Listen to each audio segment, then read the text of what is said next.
I am Madison Timmons. I'm Chris Susi. And we're paranormal specialists who live in the most haunted city on earth, Savannah, Georgia. Every day is Halloween in our line of work, so join us as we spin true tales of haunts, murders, and disturbing Savannah history.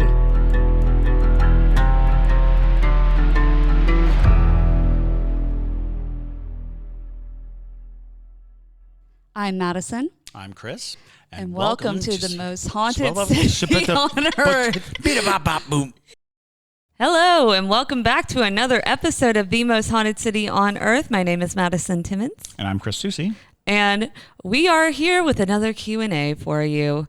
You guys had quite a few questions, some very similar. Apparently, 28 Days has y'all fiending for questions. We won't go too in-depth in that, just to clarify when you're watching this, if that's the only reason why you're watching this episode. Hopefully not. But we have not watched 28 Days yet. It has been October. It has been a very busy month for us.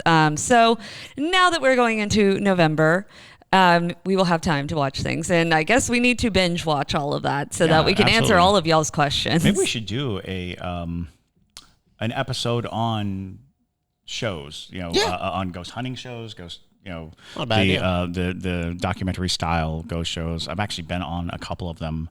So, I was just on the latest Ghost Brothers. Oh, Ghost Brothers, Brothers. They went to the Moon River Brewery. No way, you were on that? Yeah. Oh, wow. That was this weekend, wasn't it? I actually don't know when these things come out. I get told by other people, I saw you on the show. And I was like, oh, right. Yeah. Well, Ghost Brothers at least were in town this week for Halloween. Oh, awesome. Mm-hmm. Love the Ghost Brothers. They're one of my favorite.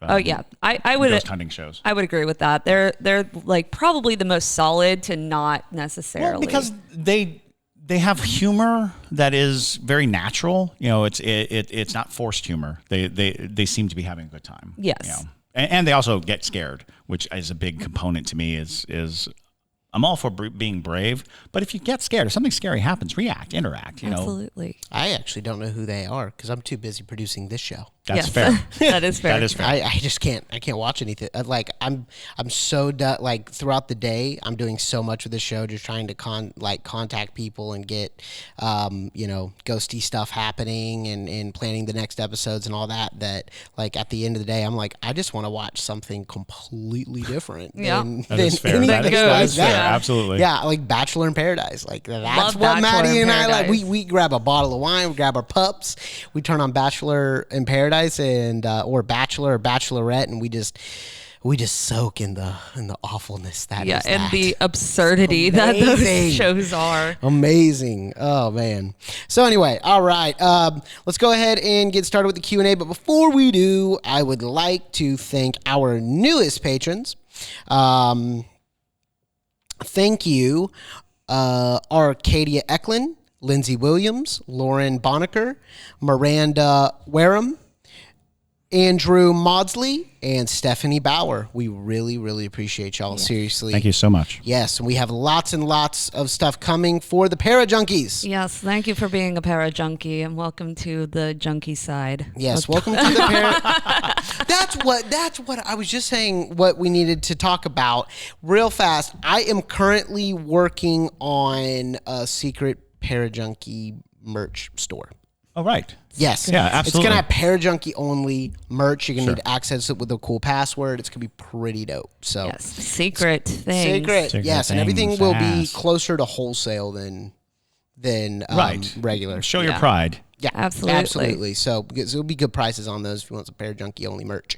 Okay, here we go. Taylor and Luke. We've had questions from Taylor and Luke before. Oh, yes. Yes. Hi, guys. What are your thoughts / reviews about the documentary Demon House? I kept yelling at Zach Baggins to stop bringing people to the house, LOL.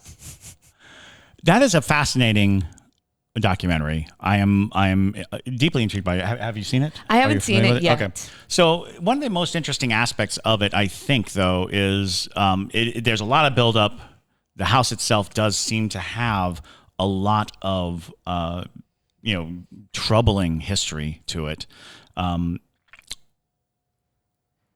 if I'm not mistaken, because there might be a different cut of it out there as well, like a director's cut or something.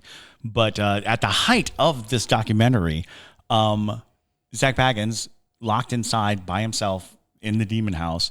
Something just runs right past a door, and there is no mention of it, no discussion of it, no talk of it.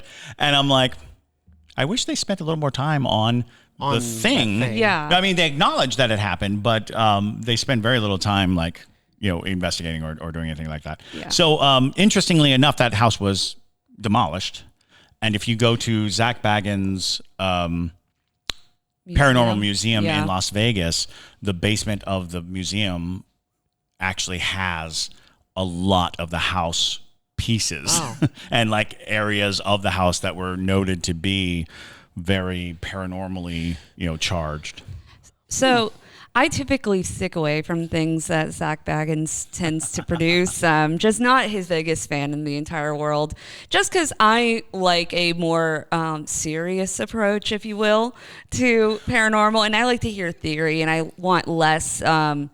I feel like he led a charge of being highly aggressive and antagonistic in investigation. I think a lot of people took on being antagonistic during investigation. I do not in any way, shape, or form recommend or condone being antagonistic when doing a paranormal investigation.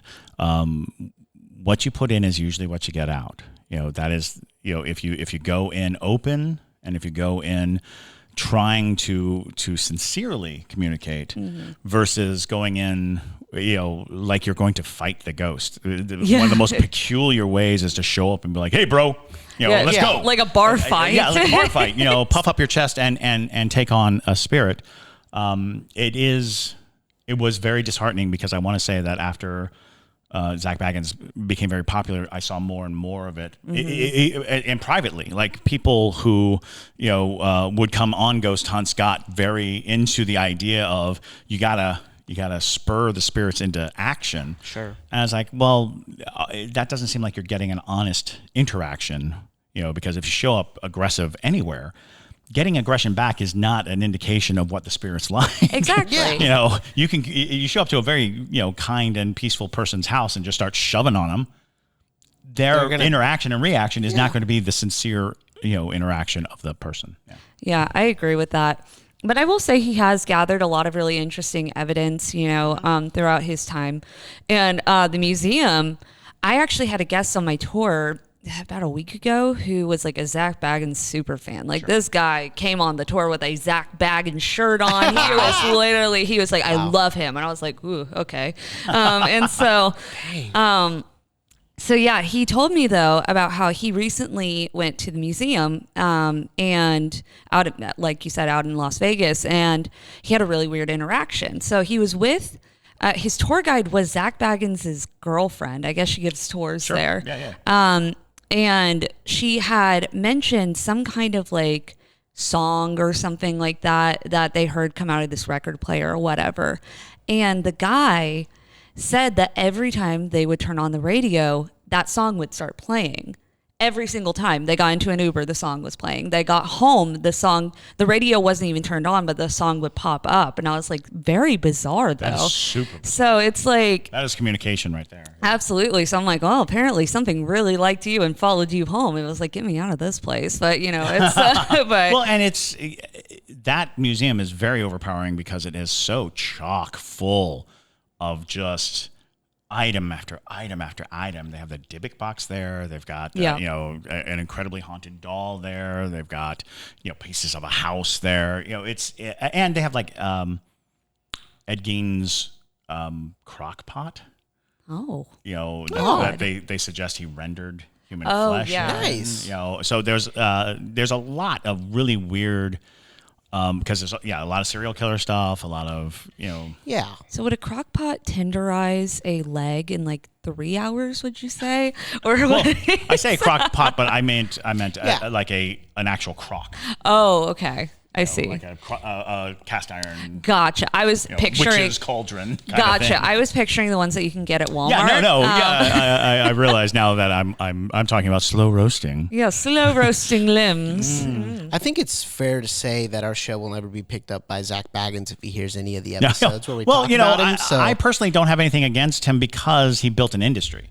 Oh, yeah, sure. I'm not an advocate, but I understand, that's business. That's a solid business and model. It works for him. Yeah. And it knocked it out of the park because at the time that he arrived on the scene, what we were getting, and again, the step before that was the Ghost Hunters, TAPS, where that's an amazingly innovative and wondrous thing, but it was very much an imitatable thing. And then you saw a lot of knockoffs, and you saw a lot of people trying to attempt the same thing, telling the same stories, doing the same things. Sure. And so here comes a guy who had kind of that bad boy rock star vibe. Yes. It's like way too much moose and leather jacket, Way and he too shows much up moose. and he yells at ghosts. Yes. And that was different. It caught on. He has super fans, and so while I am again not an advocate, I respect the path. And in the years, as the years have gone on, because like I watched like the first couple of seasons and found myself in that weird boat of I don't like this process. I don't like the process that I go through. Skip 15 years now? It's and watching the more and there is a kinder, gentler touch, because my guess is the longer he's been at it, the more of that criticism of people being like, don't do that. What are you doing? What are you thinking?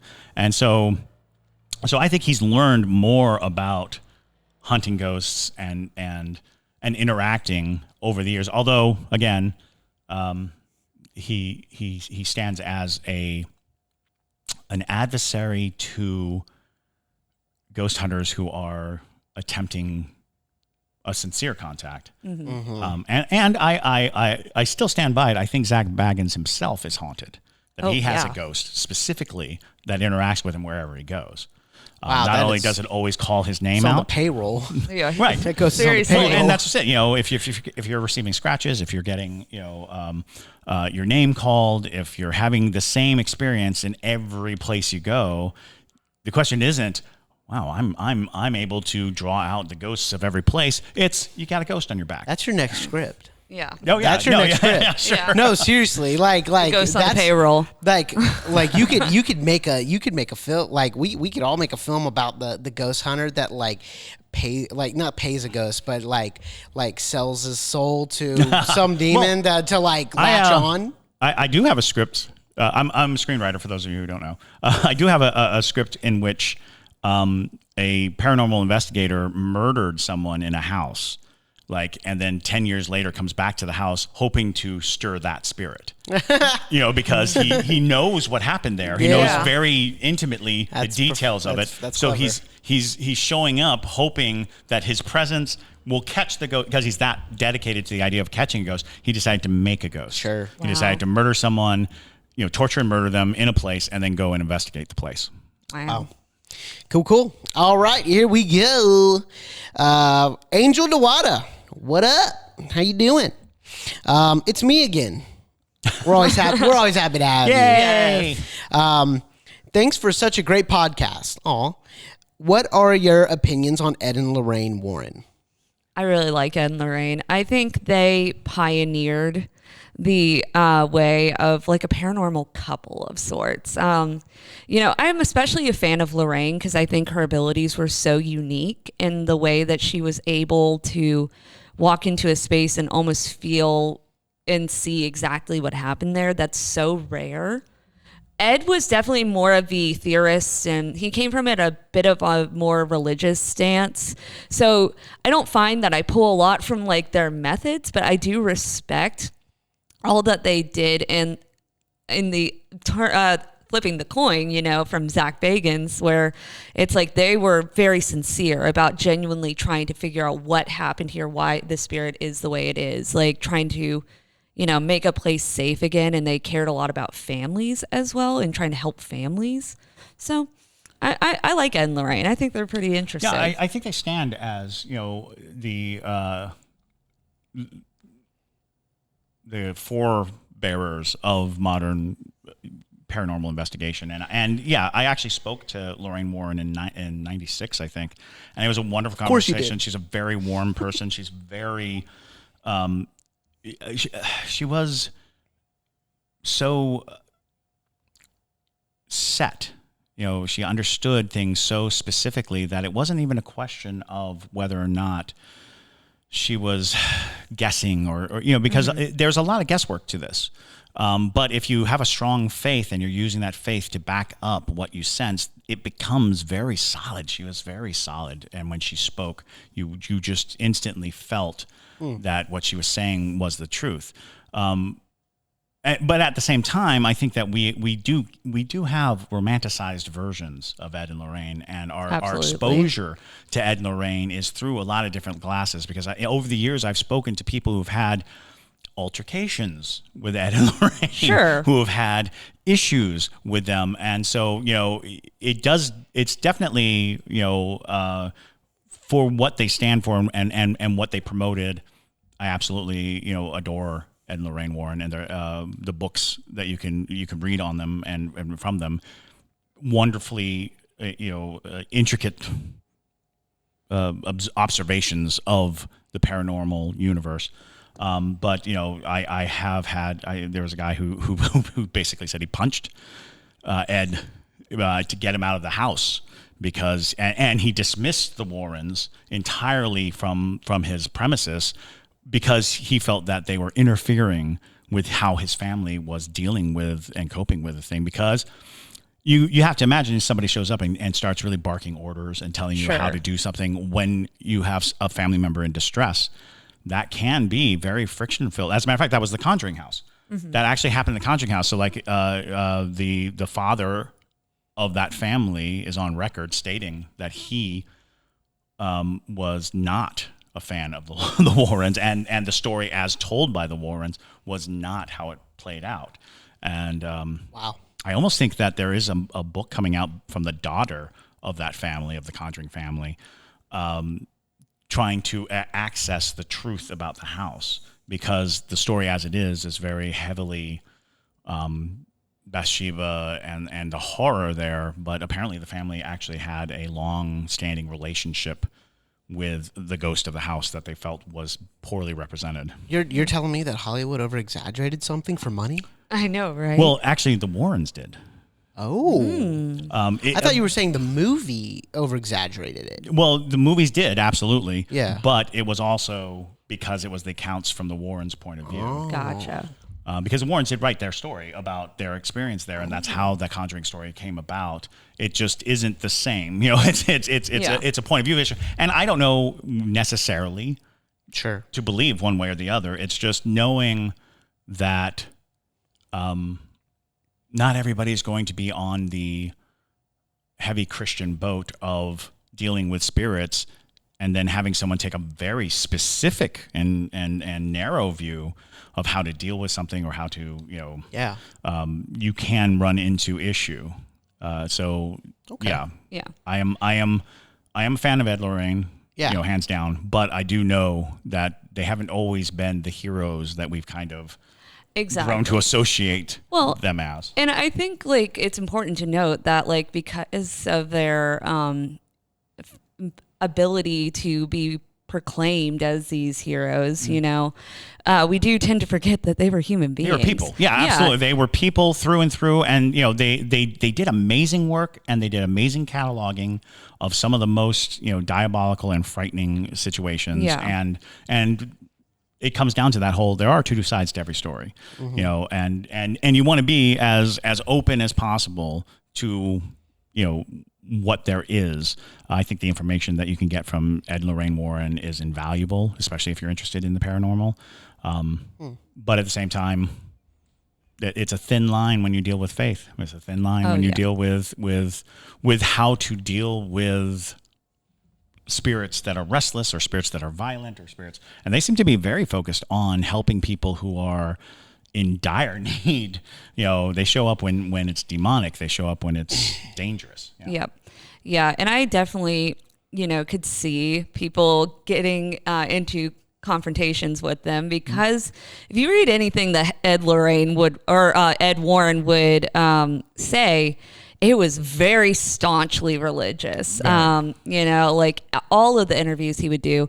So if you're not as much of a Christian as he was, I could totally see him. Oh, absolutely. And that's kind of the point is pushy. He was, and you kind of need that to do the kind of work that they were doing. You know, you have to have a kind of infallible faith, especially if you're going to perform any form of exorcism. You have to be beyond doubt. And being beyond doubt does put you at odds with people who have doubts. Sure. Exactly. All right, let's move on to the next question. But before we do, I just wanted to let everyone know that we are going to be having a live stream for the Gribble House Tier Parajunkies and the St. Julian Street Parajunkies tomorrow. That's Sunday, November 6th. Yep. Is it the 6th? 6th at 10 a.m. So if y'all want to get in on that, go ahead and jump on that tier, and we're going to be posting a Google Chat link probably about half an hour beforehand on the actual Patreon. Also, our Parajunkie exclusive episode this week is going to be, we had a Parajunkie actually hit me up and go, I want to hear more about Madison talk about seeing dead people. So that is what that Parajunkie exclusive episode is going to be. So if you want to hear more about that, we're going for that. All right, and next question. Hey, it's our homie Anne-Marie Morales, and she asks, I know y'all have said that a human spirit, I'm going to restart that question. I know y'all have said that human spirit will not want to tell you things about your future, but what about tarot or spirit guides? Is that different? Absolutely. Well, and I've said this a couple times before, where like when you're doing tarot or you're communicating with your spirit guides and stuff, they're usually giving you advice of like where you are in your life right now. And they're like, this is something we would recommend that you do, you know, or this is something you need to work on. Because a lot of times when you really get into tarot and you do readings on yourself, it's usually your tarot cards roasting you, saying like, you need to work on yourself. Like you are holding yourself back in this way, or you're, you know, so close to getting this one thing that you're working towards, but you need to do this and this and this. And that's usually what your spirit guides and because that's usually who I at least pull through to do tarot and whatnot. That's what they're doing. They're not telling you like, in 20 years, you're going to be rich and famous or whatever, or in 5 years, you're going to be in a horrible accident. It's never that when you're reading tarot. I mean, there are plenty of people who like to say that they can see things like that, where they're like, oh, you're going to have a horrible accident. I see this in your cards or whatever. But I really think a lot of that comes from the idea of Hollywood, like or money, or money. You know, they want money, and they'll want to give them. Oh, you're going to be married to a very successful blah. Exactly. Yeah. And it's interesting because technically, we're let's say we're all spiders, and we're spinning a web. Okay, we are responsible for the individual strand of our lives. It spins this way. When you're looking at tarot or being told these things, what's happening is they are forecasting the direction that you are spinning. And they can see other things that are spinning. They can see the blonde woman who is spinning your way, and they can say, oh, you know what? A blonde woman is going to come into your life, because they know that that's the path that you are spinning, the direction you can spin, which also means that all the sidelines of the web, all these little pieces that can be in your path, are registrable, not because they're the future, but because they too are traveling towards a destination. And that's how you get things like avoid this, because they see a probable collapse in the web or a probable strand that's not going to be strong enough. That's why they can say, pay attention to this person that might be coming into your life, or this career choice that might be coming. Because what's really happening is, you're not seeing the future. You're seeing a path laid out before you. And that path is pushing against all the other fates that are intertwined. And so when you look at the cards are saying this is the path you're on, and I can see that all these other paths are converging.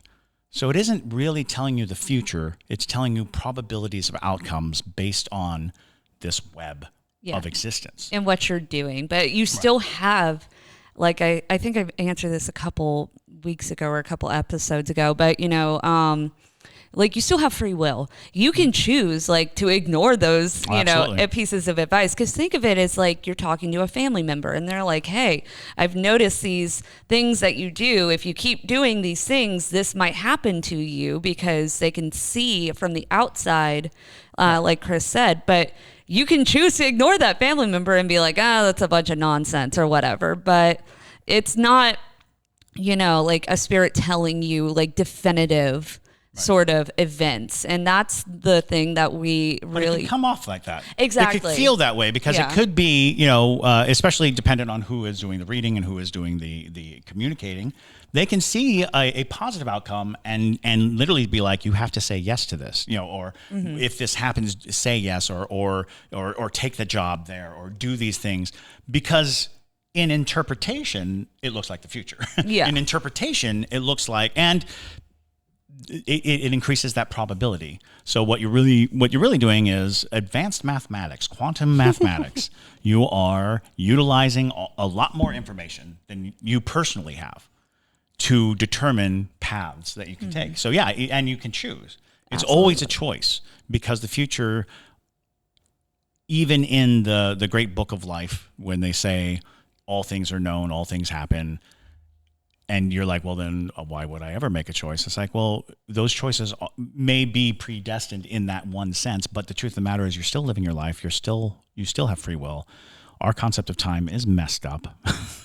So, just know that when you're exchanging something, some piece of you for some knowledge that is supposed to be clouded, sure, that becomes an issue, and it lives in a more diabolical place when you really start to think about someone who is enticing you with the future versus you going to a place to interpret the path that you're on and the choices you have ahead of you. Yeah. All right. And let's go ahead and move on. Skiz69 asks, do you have any ghost stories about the Vernonburg area? That's a good question. What Vernonburg area? I think they're referring to, like, the Savannah. That's what I was about to say. So Vernonburg, is there like a the one Vernonburg, over, Savannah? Well, yeah, Savannah, like, Georgia. Yeah, like Georgetown area. Georgetown. Yes. Yeah. Yes, I do. Yeah.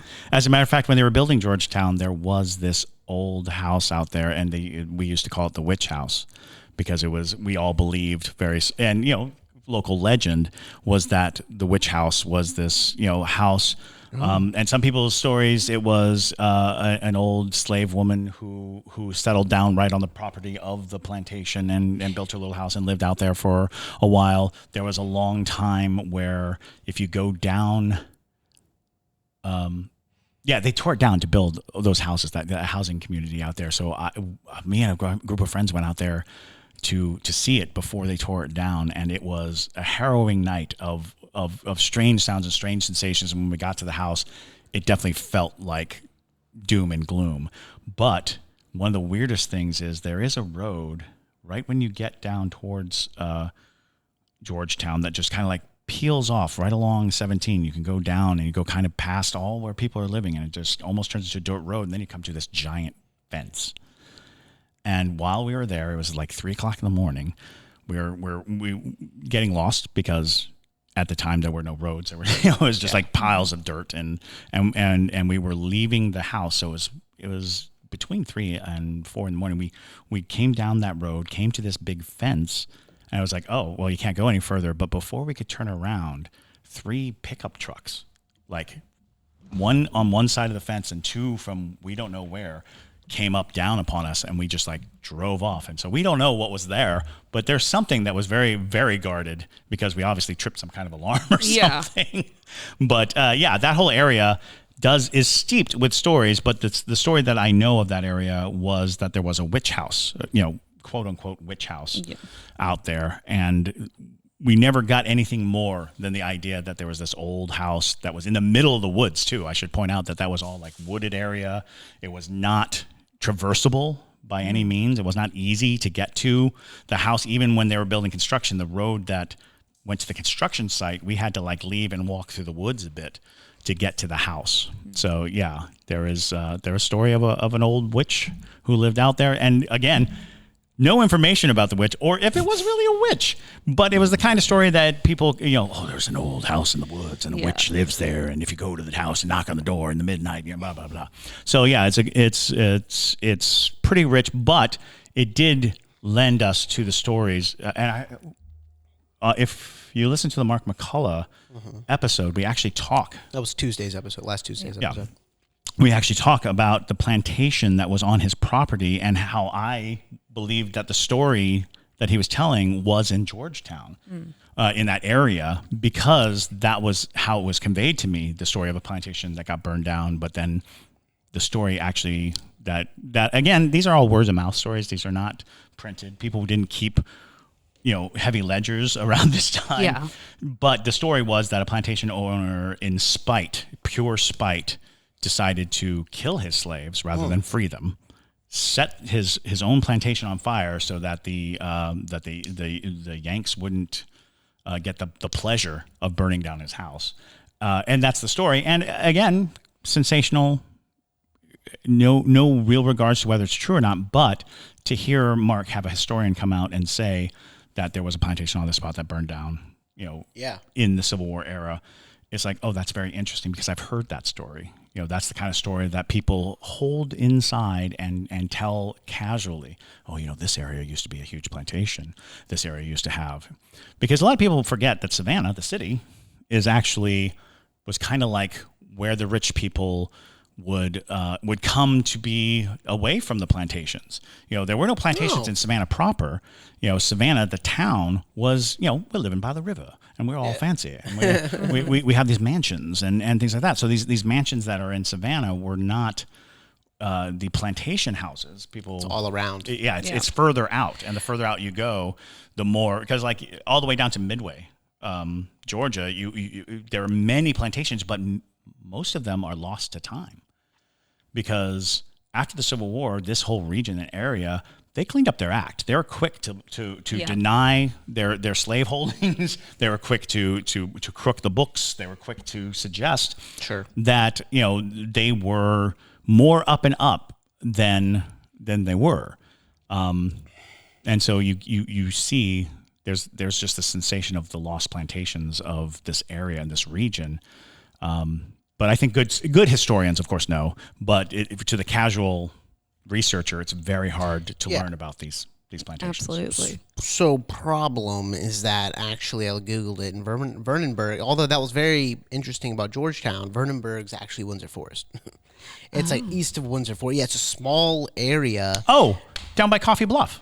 I have a great story about Coffee Bluff. Well, there you go. So all right, there you go. Tell it. Okay, so there you go, Skiz 69. Yeah, so Coffee Bluff is another area that used to have a lot of plantations and things like that. It's kind of a little bit wooded as you're going out there, but I forget who the person was that told me this story, but I think it was somebody that I do like aerial with, but they live out in Coffee Bluff, and they live in a normal house, like a normal new constructed house, but they were having paranormal experiences. And I have this air to me that a lot of times people see me and they're like, you sound like, or you would enjoy a good ghost story. And I'm like, yes, I would. And so she came up to me and she was like, I have to tell you about my house. So I was like, okay, tell me about your house. And she was like, I didn't think it would be haunted because, it was built in like 2015 or something like that. Right. Shouldn't have, had anything going on. I'm like, well, that's wrong, but continue. And then basically she kept telling me how like when they first moved in, weird things started happening. It started out small with just like cabinets opening and like doors, sounding like they were shutting, footsteps and things like that. But then her daughter started talking to someone that wasn't there. And progressively, this relationship got really codependent, where she didn't want to leave unless, the friend could come with her, or she got really defensive over the friend that nobody else could see. And apparently the daughter started waking up with bruises on her and scratches on her. Nope. And what they found out is that the house had been built on top of a cemetery that was knocked down. Oh, yeah. And it was a slave cemetery. So it probably was on a plantation property at some point. Well, and now knowing that we're talking about Vernonburg, which must be that area by the Vernon River. That's it. That's the one. Which makes, because those are all affluent houses. Those are like doctors' houses. They're big, like that, the row facing that river. And so, yeah, that was plantation area. So that was area of high distress, high, emotional issues. And people forget, too, that slaves were very rarely given and afforded the opportunity to have proper burials. A lot of times it's not like they got a day off when a loved one died. Sometimes it'd be after the day was over of grueling work, they were given, take care of the body. Sure. And so, and if they did have markers, they were usually wood. It's not like they were given, any resources to mark graves correctly. And given what culture they may have come from, their burial practices may have been, foreign to us in sight. We would not have noted it. So throughout that area would be peppered, Sure. Because we talk about slave burial grounds, but the truth of the matter is a lot of plantation owners would not, deem it necessary. Exactly. They truly had this concept of the slaves not being human beings. And, that led to a lot of graves that were never marked, and a lot of graves that were never properly, associated with the rituals of death of any given culture. Yep. So, yeah, we are, and along the river, it's fascinating because, again, now we see these things as the high point of living on the river in these big, beautiful houses, but they're really built on top of probably slaves, the slaves' quarters and the things like that, because the main houses would have been not overlooking the river, but inland, overlooking the land. Yeah. And that's not to say that it could have been like the spirit of a slave or something Sure. like that. It very possibly could have just been the fact that it's a desecration of graves. Mm-hmm. It sometimes just thins that veil. Cemeteries tend to have a thin veil to begin with. Absolutely. And so sometimes things just get through and you Well, got to send them on back. So when you start talking about scratches being a very clear indication of demonic presence, usually, like scratches are 9 times out of 10, the situation is you're dealing with a non-human entity, and you see the 3. Like when you see 3 scratch lines, that is that most common first indicator of, we're probably not dealing with something to know to put for. You're dealing with something that is, and some people say that the 3 scratches are a sort of a mockery of the Holy Trinity, or a mockery of the 3 a.m., the 3 p.m. There's a lot of reasons why people think that when a demon tries to scratch, they're using 3 claws instead of 4, which is typical of animals, and a human being would be 5 or 4. I knew a cat named Scratches. That's what I have to give to this podcast. did she live out in Vernonburg? No, it was actually in Georgetown. Scratches would scratch people, obviously. What? Yeah, but never scratched me. Always rubbed up against my leg. I don't know. I'm not saying I was anything special, but You were chosen. Yeah, You were I must have chosen been by scratches. Yep. Spare this one. That's all I can give to this podcast, other than what I do behind the scenes. Yeah, and I think worth noting is whenever we talk about like graves that are unmarked, or graves that have not, or bodies that have not been properly, you may not be dealing with the bodies in the grave, but the fact that the energy is there for other entities to be drawn to. Exactly. We're not saying that the body in the ground is angry at you. We're saying that you're on an area where the opportunistic spirits that arrive have a place to be, because Many people believe that the rituals of death are, in fact, to seal and protect the area. For sure. All right, moving on. I managed a Burger King. A kid passed out during a shift because of a heart issue. When in the recovery position, I saw a white cloud exhaled from her. Ideas? Oh. Whoa. Wow. That is Okay. quite an experience. Goodness gracious. Yeah. I'm trying to process that. Basically, Wow. what I would feel like, I mean, I feel like I would need more details about like I was gonna say, exactly what happened. What happened next, and what was the condition? Is she all right? Yes. Hopefully she's all right. But usually when I hear that like any kind of like essence was shown outside of the body, it makes me feel like it could have been like a near-death experience where almost like this, you could have possibly seen the soul starting to leave the body, or just like that energy of the person leaving the body. But because I'm hoping that this child is still okay, maybe it was just not enough to fully finish leaving the meat flesh suit that we live in. That is a solid analysis, definitely. No, and it's worth noting that in just about every culture in the world, we think of vitality and we think of life, and breath is the like, even when you talk about like chi in the Asian culture, it is very breath centric, because when you really think about the stages of necessity in life, you can live weeks without food, you can live days without water. Yeah. You can only live minutes without air. If you deprive a person of air, you are so that should give you an indication of how vital it is to the condition of being alive.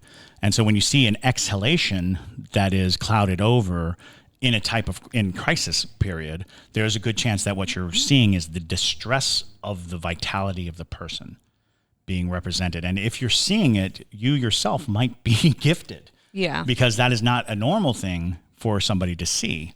It's possible that, and if you have never felt it before or since, it might just be this latent ability you have to witness, spiritual interaction, because that is It's a very interesting ability. Right. Because that is, and people can live their whole lives without ever seeing someone die or seeing someone in that level of distress. So they may never know that they have the ability to witness or bear witness to a spirit in turmoil. Do you think it had anything to do with the kid being a child? I mean, so think about it this way. Imagine like how orbs are. How orbs can be different colors. All they are is just like a little ball of energy. But a lot of times you can distinguish that particular energy by the color, or even auras. Auras have different colors to identify different energies that they give off. So usually when you see white, it's a very pure energy, at least in the form of auras and orbs in that realm. Maybe that's why kid. Well, yeah, I mean, children are always going to be the purest form of energy. Yeah. For the most part. I mean, there's always some crazy ones every once in a while, but some bad seeds every once in a while. But most of the time, 9 out of 10 times, you're going to have a child that's going to have a very pure aura and pure energy to them. So that's another reason kind of why I lean towards the side of like, it could have just been a little bit of that soul leaving, or even just their energy leaving the body. Yeah, because there's a lot of legends of breath stealers. Even the concept that cats come in to steal the baby's breath. Scratches. And there's or a dementor. That's pretty common. There's many versions of the creature that comes and takes the breath out of your lungs to live and survive. Even the hag, to a certain degree. The hag I was about to has mention. that that notion that she's taking your life's breath. So maybe there was some invisible force pulling life out of this kid. That would be very frightening. Not in the Burger King. Yeah, Not in the Burger King. Yeah. All right, here we go. And iced lemon vanilla asks.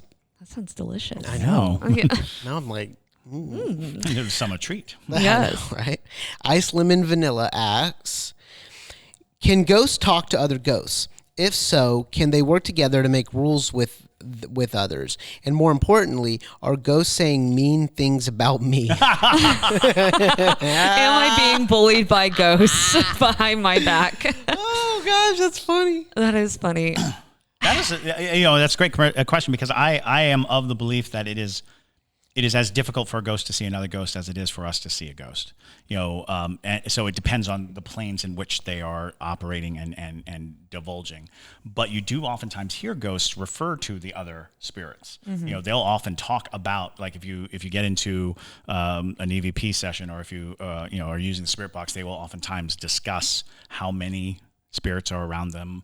So that does suggest that they can see and communicate. But the scariest thing I've ever heard was during an EVP session, and it was just the sentence, "We like to watch." Ew. And it was so bizarre, because all I could think was how boring existence as a ghost would be, and how if they had access to everything you do in a given day, start wearing swim trunks to take a shower. It's one of the things, because humans are voyeuristic. That's just a fact. And if you're given access to the most private and intimate moments of a person's life, and you got nothing else to do, so Like Big Brother. it's like Big Brother. So show.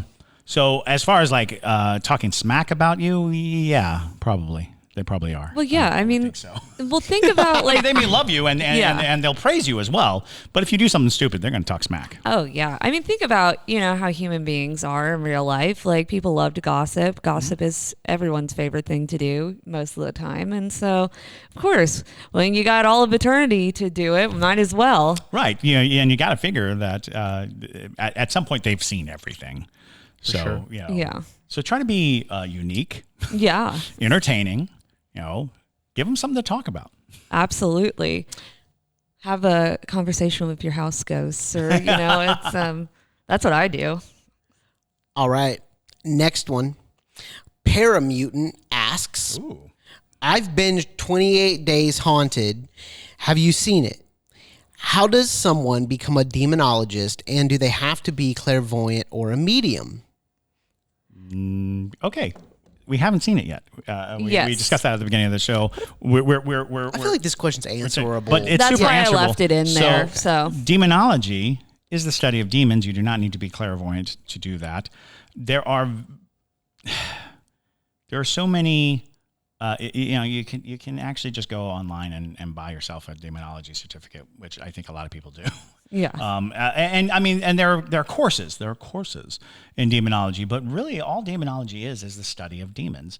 And you don't necessarily have to be certified, because I can't think of anything outside of like the Catholic Church that can confer a meaningful demonology, degree of any type.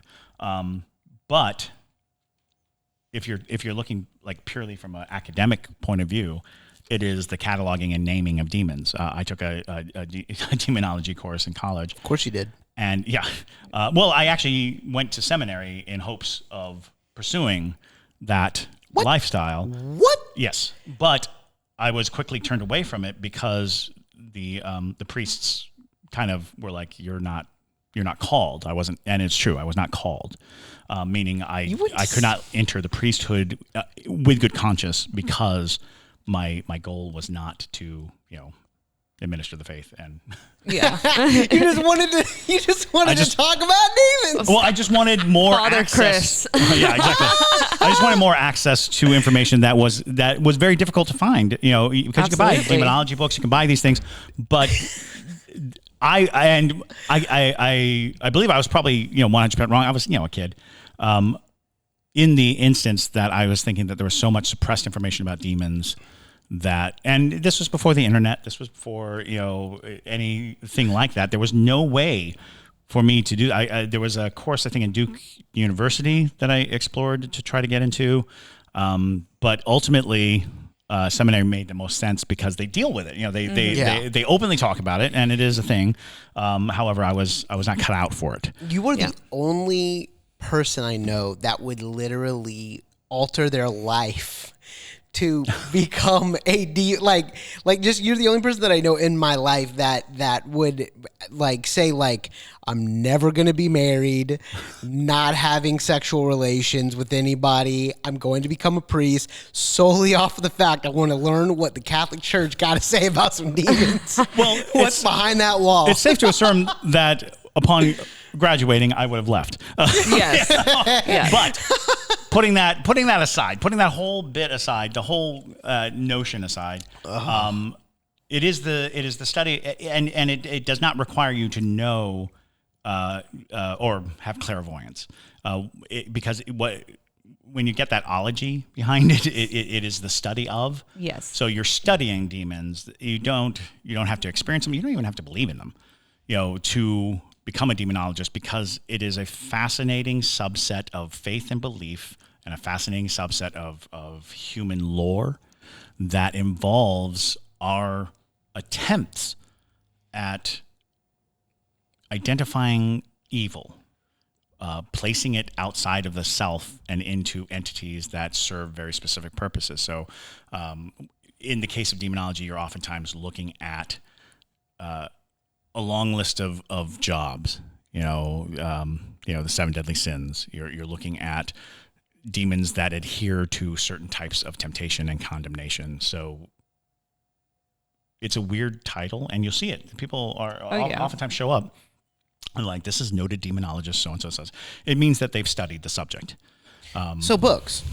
Oh yeah. It's just books. Like I feel like yeah. books are like the number one way to become a demonologist is just study it, because books have the juice. I know. Luckily, they have the juice. Indeed, the internet does have an endless array of resources that are about cataloging and naming and knowing, and then patterns of behavior and things like that. Because when we start talking about demons in a paranormal research situation, that's a heightened thing, and demonologists can help identify trends and identify the common beliefs and the core beliefs that surround this kind of thing. But ultimately, when you're face to face, it's weird.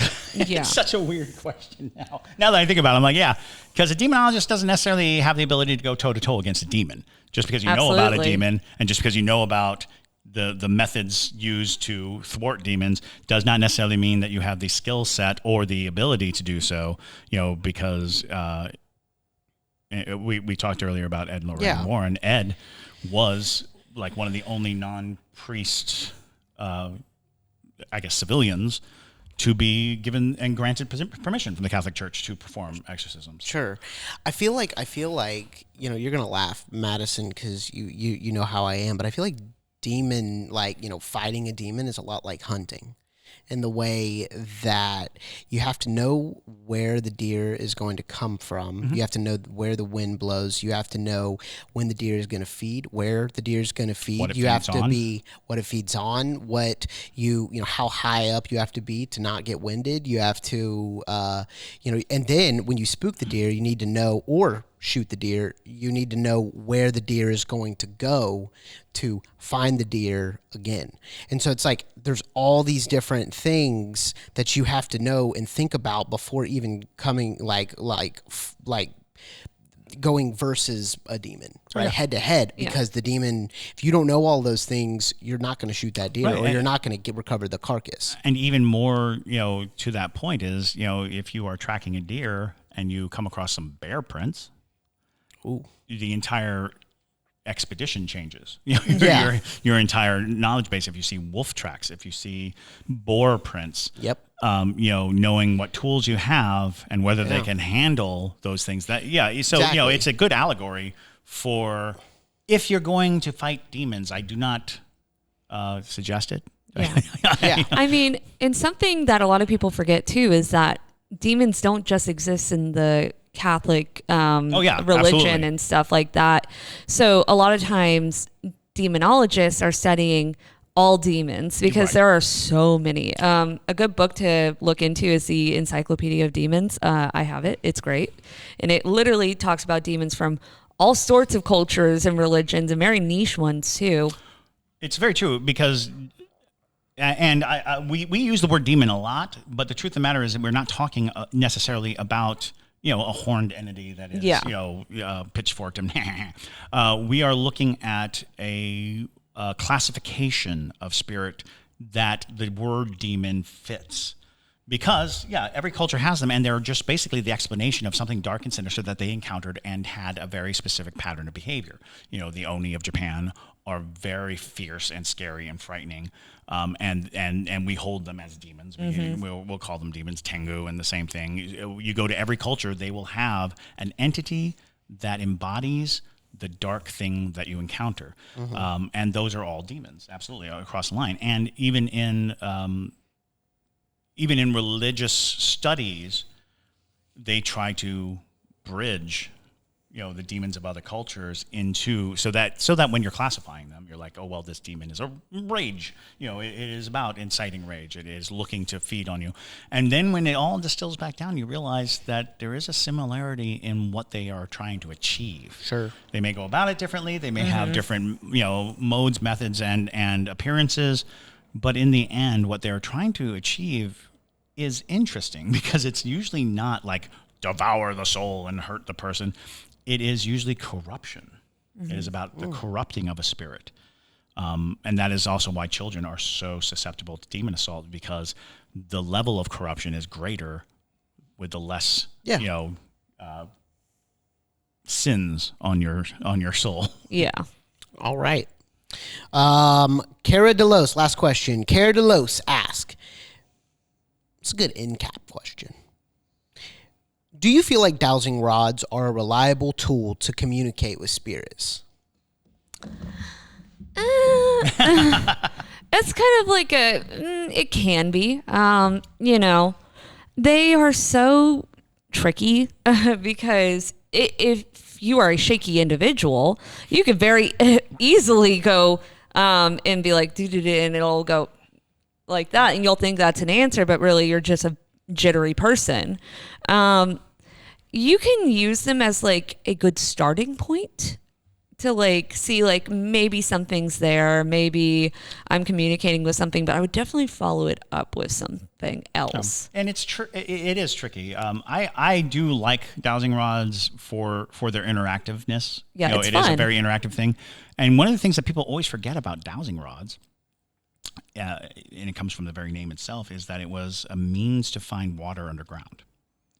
You used to walk around and wait for the sense of the water underground. And it was a very useful tool in that aspect. But the question was, well, how does it know? How does it know? Well, what it knows is our innate ability to detect things, but not ever feel it. We are incredibly sophisticated machines. That is why a Ouija board works. That is why a pendulum works. You can't really hang a pendulum on an inanimate object and expect it to do what it does when you're holding it in your hand. So it derives itself from the idea that there are innate knowledges inside of us that can be accessed, and a tool like a dowsing rod, a pendulum, or things like that rely on our physical contact with the tool to propagate whatever information is available. Absolutely.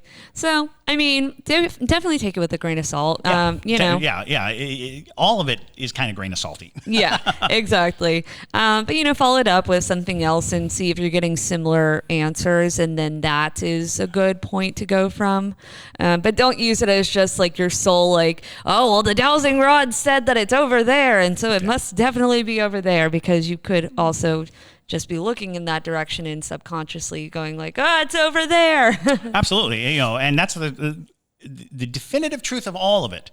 Any divining tool, the margin of error is within us, within how we interpret and how we choose to accept and distribute the information that we receive from these tools. So, as a tool in your toolbox, at the very least, it's entertaining. Mm-hmm. At the very most, it can help you suss out areas of high, paranormal energy. Absolutely.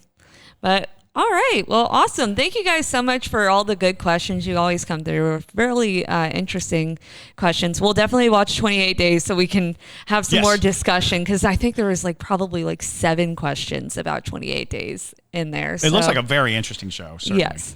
So we'll definitely get back to that. But with that, thank you guys so much for watching. If you do want to follow us on TikTok, you can find us under The Savannah Underground. You can find us on Instagram under The Most Haunted City on Earth. You can also become a Parajunkie over on our Patreon. And make sure to go check out some merch if you haven't already done so. So with that, my name is Madison Timmons. I'm Chris Soucy. And stay spooky, y'all.